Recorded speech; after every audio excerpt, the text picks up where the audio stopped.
Hi, Teresa here from Parenting for Social Change. Thanks for joining me today. And the theme for the video blog today, the vlog, is trust. As parents who are trying to transform childhood and make an impact on the way children are treated in our culture and in our society and change our relationships with the children in our lives, one of the biggest things I think that's so important to those relationships is trust. And so often in our culture, we don't trust children. And that's kind of fundamental to this paradigm of control over children, is that we don't trust in their ability to learn without a lot of control. We don't trust in their ability to grow and develop, whether it's social skills, whatever kinds of skills that we decide as a culture and a society and as parents are critical to their entering adulthood and being able to meet the expectations of those around them. So when we're in this place of mistrust, and when we've grown up in that place of mistrust, in our own childhoods, if we went to traditional schools that weren't democratic schools or free schools, if we, participated in institutions where fundamentally children weren't trusted, if our own parents were in that place where they needed to use punishments or rewards in order to get us to do things they needed us to do or wanted us to do, because they didn't trust we would do that on our own, we grew up in this place of control, of being controlled by the adults around us. And that doesn't have to be, big abusive control. It can be, along a whole spectrum.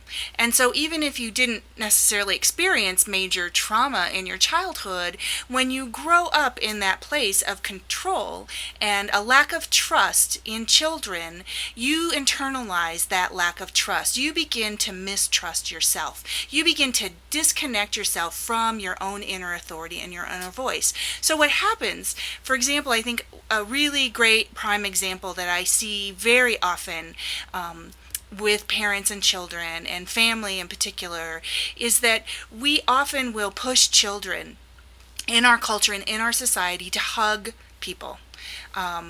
We decide that children must learn to interact. If we want them to apologize to someone, then we might force them to apologize, and then also to give that person a hug.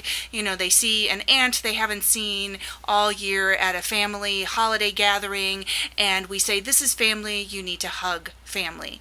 And internally, that child may be very uncomfortable. This may have been you as well.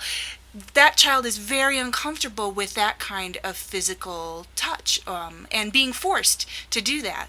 So what happens is the child is in conflict with what the parent wants.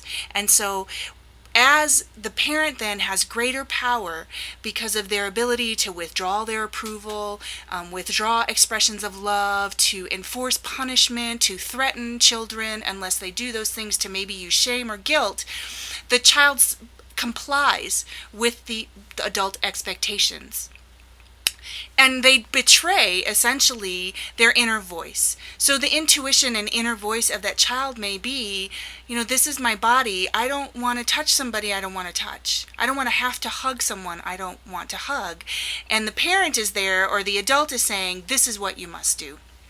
So slowly but surely, we begin to disconnect from our intuition, our inner authority. We stop listening to that because so often what our inner voice is telling us is right for us doesn't necessarily meet the expectations, especially in a culture where children are not trusted.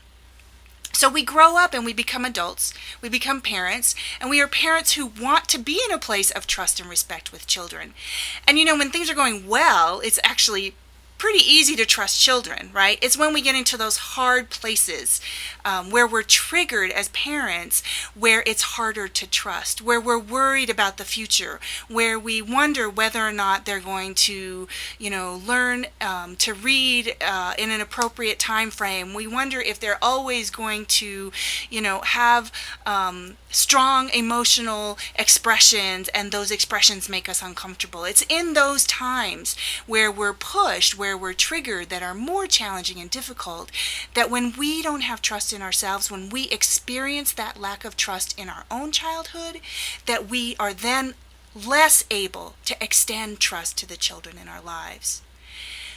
But the good news is that's an opportunity, right? It's an opportunity then when you're in that place of a lot of discomfort, maybe being in conflict with a child in your life because you want something and you're afraid that they're not ever going to be there.